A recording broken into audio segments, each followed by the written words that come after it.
Үйлдвэрлэлийн оруулга зохион байгуулах. Арь ширэн түүхийн эд бол нэр төрөл, гарал үүсэл, чанар хамгаалсан арга, жин, зузаан, талбайн хэмжээ, үс наасны байдал, чанарын зэрэг дугаараараа маш олон янз байдаг. Ижил төрлийн арь ширийг ялгаж үйлдвэрлэлийн оруулга зохион байгуулах нь боловсруулалтын чанар ижил болох үндсэн нөхцөл болно. Үхэр адуу тэмээний ширийг бодын шир, хонь ямааны арьсыг богийн арьс гэх ба чанар хамгаалт хийсэн байдлаар нь хөргсөн, давсалсан, хатаасан, хөлдөөсөн гэж ангилна.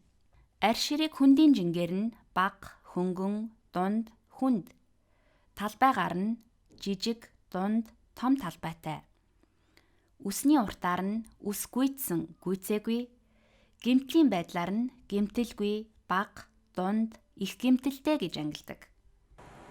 Нэхий боловсруулах үйлдвэрийн хувьд хоньны арьсыг хүлээж аваад нэхий ба савих боловсруулах зорилтоор хоёр ялгадаг. Ямаан үстэй буюу хялгастай, ширүүн үстэй арьсыг савихны зорилтоор боловсруулна.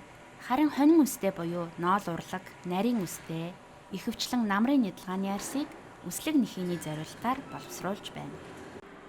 Арь ширийг ангилан ялгаж үйлдвэрлэлийн оруулга зохион байгуулах ажлыг түүхийн эдийн мэргэжилтэн хийж гүйцэтгэнэ.